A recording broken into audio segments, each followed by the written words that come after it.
할렐루야! 평안한 한 주 보내셨나요? 2021년 4월의 둘째 주일입니다. 오늘도 거룩한 주일을 맞아서 청년부 온라인 예배에 오신 여러분 모두를 예수님의 이름으로 환영하고 축복합니다.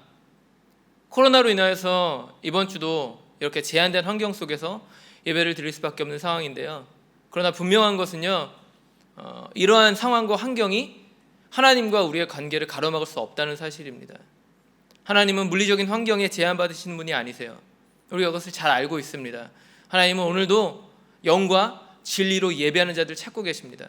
그러므로 여러분이 오늘 예배하는 그 자리에 성령님을 초청하세요. 그리고 말씀 앞에 온전히 서시기 바랍니다.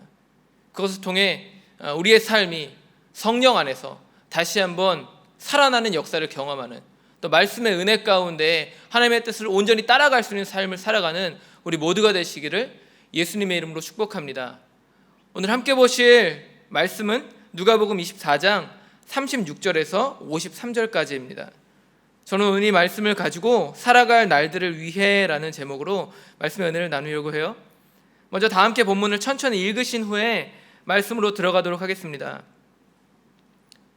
그들이 이런 이야기를 하고 있을 때에 예수께서 몸소 그들 가운데 들어서서 말씀하셨다.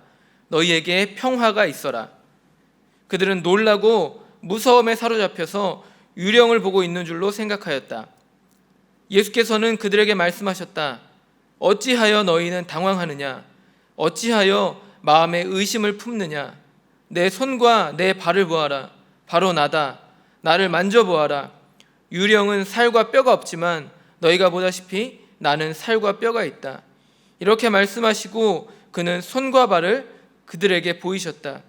그들은 너무 기뻐서 아직도 믿지 못하고 놀라워하고 있는데 예수께서 그들에게 말씀하셨다. 여기에 먹을 것이 좀 있느냐? 그래서 그들이 예수께 구운 물고기 한 토막을 드렸다. 예수께서 받아서 그들 앞에서 잡수셨다. 예수께서 그들에게 말씀하셨다. 내가 전에 너희와 함께 있을 때에 너희에게 말하기를 모세의 율법과 예언서와 시편에 나를 두고 기록한 모든 일이 반드시 이루어져야 한다고 하였다. 그때 예수께서는 성경을 깨닫게 하시려고 그들의 마음을 열어주시고 그들에게 말씀하셨다. 이렇게 기록되어 있다. 곧 그리스도는 고난을 겪으시고 사흘째 되는 날에 죽은 사람들 가운데서 살아나실 것이며 그의 이름으로 죄사함을 받게 하는 회개가 모든 민족에게 전파될 것이다 하였다.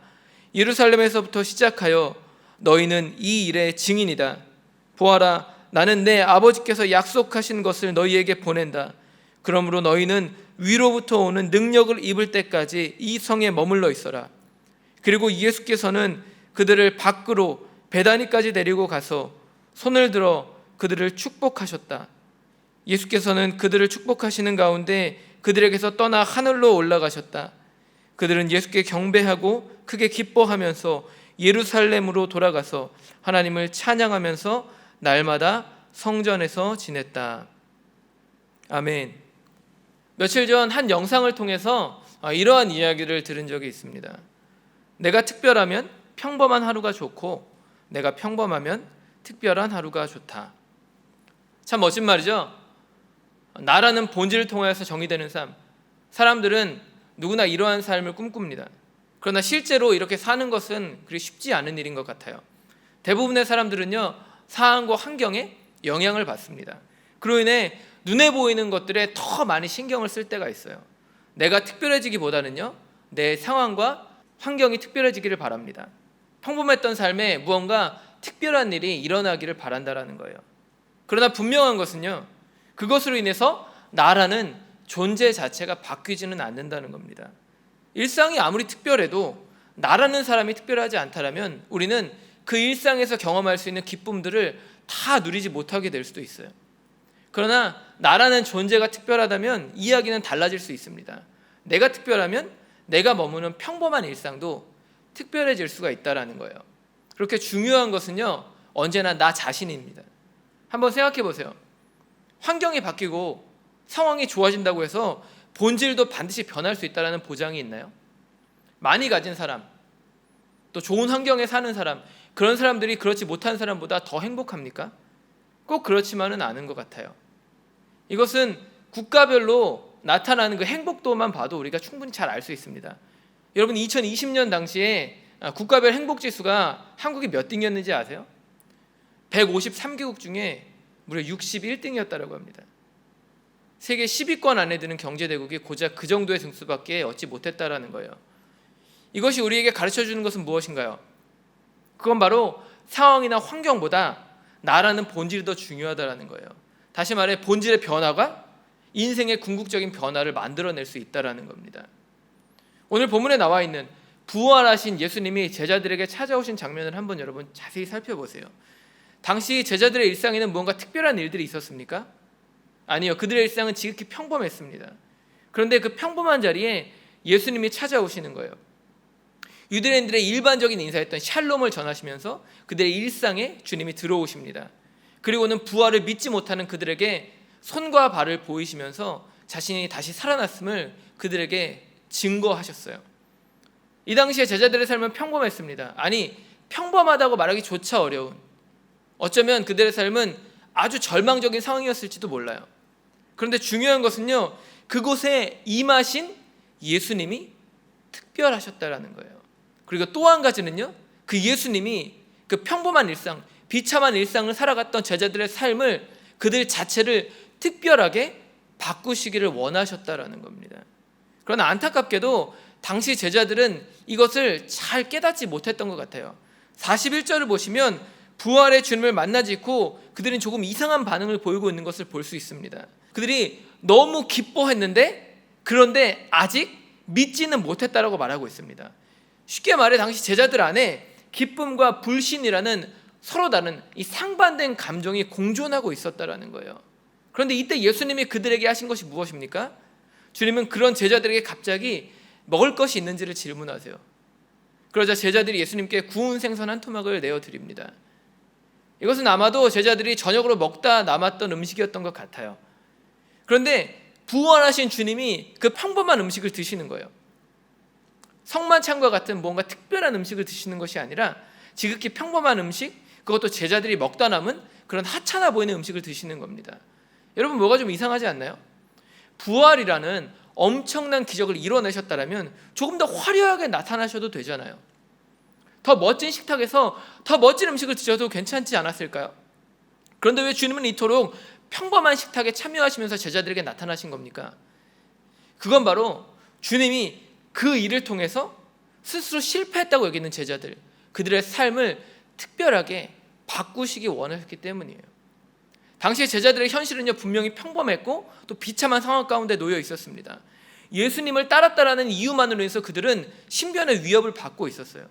그것으로 인해서 그들은 지금 깊은 절망과 걱정과 근심에 휩싸여 있었습니다. 그런데 분명한 것은 뭔가요? 그건 바로 그러한 현실도 살아계신 예수님을 통해 특별하게 변화될 수 있었다라는 겁니다. 단순히 현실만 그런가요? 아니요. 주님은 그들 자체도 바꾸실 수 있었어요. 그들 자체도 특별하게 변화시킬 수 있었다라는 겁니다. 무너진 그들의 마음을 일으키실 수 있었다라는 거예요. 여러분, 주님이 바꾸려고 하신 것은요, 단순히 그들의 실패한 일상만이 아니었습니다. 진짜 바꾸기 원하셨던 것은요, 바로 스스로 실패했다고 여기는 그들의 마음이었어요. 그것 때문에 주님이 그토록 평범한 식탁에 참여하시면서 그들에게 찾아오신 것입니다. 여러분, 예수님이 전하신 샬롬이라는 인사를 한번 생각해 보세요. 그것은 상황이나 환경을 통해 얻을 수 있는 그러한 평화입니까? 그렇지 않습니다. 이것은 힘을 통해서 쟁취할 수 있는 그런 로마식의 평화가 아니었어요. 그것은요, 부활이라는 예수님의 존재를 경험했을 때에만 얻을 수 있는 평화였습니다.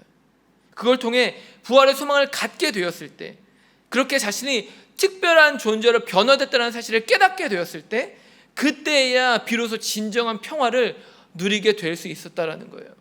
그런데 오늘 주님은 그걸 깨닫게 하시기 위해서 필요한 것이 있다고 그들에게 말씀하고 있습니다. 그게 무엇입니까? 바로 말씀과 성령이에요. 여러분, 두려움에 빠진 제자들에게 예수님이 가장 먼저 하신 일은 무엇이었나요? 45절은요, 주님이 성경을 깨닫게 하기 위해 제자들의 마음을 열어주셨다라고 말씀하고 있어요. 예수님이 그들에게 구약에 기록된 메시아에 대한 예언의 말씀을 다 가르쳐 주셨다라는 겁니다.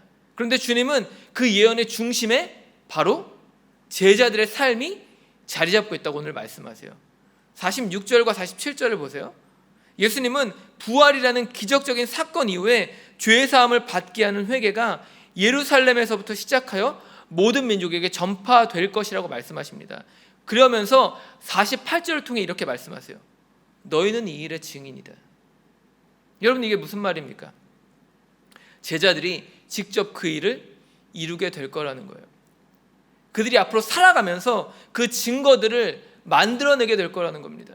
그런데 중요한 것은요, 그러한 삶을 살아내기 위해 반드시 그들에게 성령이 임하셔야만 했다라는 거예요. 49절을 보세요. 주님은 제자들에게 증인된 삶이라는 사명을 주신 뒤에 이렇게 말씀하십니다. 보아라, 나는 내 아버지께서 약속하신 것을 너희에게 보낸다. 그러므로 너희는 위로부터 오는 능력을 입을 때까지 이 성에 머물러 있어라.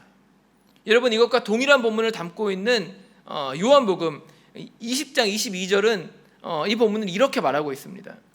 이렇게 말씀하신 다음에 그들에게 숨을 불어넣으시고 말씀하셨다. 성령을 받아라. 여러분, 제자들이 특별한 자로 부름받았다는 사실을 깨닫기 위해서 그들에게 필요했던 것이 무엇이었습니까? 바로 말씀이었습니다. 그렇다면 특별한 자로서 삶을 살아가기 위해서는요, 그런 삶을 위해 필요한 것은 무엇이었나요? 오늘 성경은 그것이 성령이었다라고 말하고 있어요. 위로부터 내려오는 성령의 능력을 받을 때에 그들의 삶이 변화될 수 있었다라는 거예요. 그들은 그것을 위해 예루살렘에 머물러 약속하신 성령이 오실 것을 기다려야만 했다라는 겁니다. 그런데 왜 하필 예루살렘이었을까요? 그건 바로 그곳이 당시 그들의 삶의 중심부였기 때문이에요. 1세기 당시 예루살렘은요, 유대인들에게 있어서 인생의 삶의 중심부와 같은 곳이었습니다. 그들의 삶의 시작과 끝이라고 해도 과언이 아니었어요. 그러나 이것은요, 단지 그곳에 예루살렘 성전이 있었기 때문만이 아니었습니다. 이것과 별개로 예루살렘은 그들의 일상의 중심부와 같았습니다. 서울이 대한민국의 중심부인 것처럼 예루살렘 역시도 유대인들의 삶의 중심부였다라는 거예요. 정치, 경제, 사회, 문화, 이 모든 것이 예루살렘을 통해 유대인들에게 흘러가고 있었다라는 것이죠. 그런데 오늘 예수님은 그들에게 그곳에서 성령을 기다리며 살라라고 말씀하셨다라는 겁니다. 그 일상의 자리에서 성령을 기다리며 거룩한 예배와 삶을 이어가라고 말씀하셨다라는 거예요. 그런데 여기서 중요한 것은 무엇입니까? 이러한 예수님의 말씀이 어떠한 한 개인에게만 주어진 명령이 아니었다라는 거예요. 49절을 보세요. 예수님은 분명 공동체인 너희가 이 성에 머물러야 한다고 말씀하십니다. 쉽게 말해 함께하는 모든 자들이 성령을 받아야만 했다라는 거예요. 예수님이 원하신 것은요, 변화를 통해 또 다른 변화를 만들어내는 것이었습니다. 성령 받은 제자들을 통해 그들의 가정이 변화되고 이웃과 그 사회가 변화되는 것, 바로 예수님이 이러한 변화를 꿈꾸셨다라는 거예요. 그 변화가 예루살렘이라는 일상의 자리에서 시작되어서 그들의 이웃인 온 유대로 전파되고, 또 그들의 원수와 같은 자들이었던 사마리아와 또 그들이 알지 못하는 땅끝까지 이르는 그러한 일들이 부활을 경험한 제자들을 통해서 일어나는 것, 그것이 바로 예수님이 품으신 꿈이었다라는 거예요. 그런데 이것은요, 오늘 이 현실을 살아가는 우리에게도 동일하게 적용되는 말씀입니다. 주님은 평범한 우리, 연약한 우리를 통해서 우리가 살아가는 현실을 바꿔내기를 원하세요. 부활을 경험한 나를 통하여서 내 가정과 일터, 내가 살아가는 지역사회, 또 온 열방을 변화시키기를 원하신다라는 겁니다. 그것이 주님이 자신의 생명을 버리기까지 우리를 사랑하신 이유이고, 그 생명을 버리심으로 이 땅에 주님의 몸된 교회를 세우신 이유라는 거예요. 그러므로 이제 우리는 그 주님이 주신 그 증인된 삶을 살아내기 위해서 말씀과 성령 앞에 다시 한번 가까이 나아가야 할 줄로 믿습니다. 그것을 위해 우리의 삶의 자리에 특별히 두 가지의 것을 실천해야만 해요. 사명을 받은 여러분 제자들의 모습을 한번 보세요. 예수님이 승천하신 뒤에 그들이 가장 먼저 한 일은 무엇이었습니까? 먼저 그들은 크게 기뻐하면서 함께 예루살렘으로 돌아갑니다. 그리고 두 번째는요, 날마다 성전에서 지내며 함께 하나님을 찬양했어요. 그런데 여기서 중요한 것은요, 바로 함께라는 단어입니다. 그들은 이 모든 걸 함께 했어요. 함께 예루살렘으로 돌아갔고요, 함께 성령을 기다리며 예배했습니다. 어떻게 이렇게 함께하는 삶을 살 수 있었을까요? 의견 충돌이 일어날 수 있잖아요. 부딪히고 서로 상처받고 상처를 주는 그러한 일들이 일어날 수 있는데 어떻게 그들은 끝까지 이렇게 함께할 수 있었던 걸까요? 단순히 그들이 잘났기 때문입니까? 그게 아닙니다. 이것 역시도 전적인 주님의 은혜였어요. 주님이 그들 안에 부활에 대한 소망과 그 온전한 비전을 심어주셨기 때문에 그러한 삶을 그들이 살아낼 수 있었다는 겁니다. 여러분, 예수님이 승천하신 장소를 한번 자세히 살펴보세요. 50절은 그곳이 지금 베단이었다라고 말하고 있습니다. 여러분, 그런데 왜 하필 베단이었을까요? 요한복음 11장 18절을 보시면은요, 예루살렘에서 베다니에까지 거리가 약 5리쯤 되었다고 말합니다. 지금으로 따지면은 약 3km 정도 되는 그렇게 가까운 거리는 아니었어요. 그런데 왜 주님은 하필 예루살렘을 빠져나와서 이 베다니에서 하늘로 올라가신 것일까요? 오히려 화려한 성전이 있는 예루살렘에서 승천하시는 게 더 나아 보이지 않았을까요? 왜 주님이 이런 선택을 하신 겁니까? 그 이유는 바로 그곳이 예수님께서 과거 죽은 나사로를 살리셨던 기적의 장소였기 때문이에요. 예수님은 그곳에서 죽은 지 4일이 된, 그래서 시체 썩은 내가 나는 그 나사로를 살려내셨습니다. 그런데 주님이 승천하시기 직전 제자들을 그 기적의 장소로 초청하시는 거예요. 그리고는 이제 새로운 삶을 살아가야 하는 제자들에게 그보다 더 크고 비교조차 할 수 없는 부활이 있다는 것을 보여주시는 겁니다. 이를 통해서 아직도 망설이고 있고 두려움에 빠져있는 제자들에게 부활에 대한 소망과 그 비전을 가득 채워주셨다는 거예요. 그 소망이 제자들을 하나로 묶어준 것입니다. 함께 모여 성령을 기다리며 예배할 수 있는 그 마음을 그들에게 심어주었다는 거예요. 그리고 마침내 성령이 임하자 그들이 변화되기 시작하죠.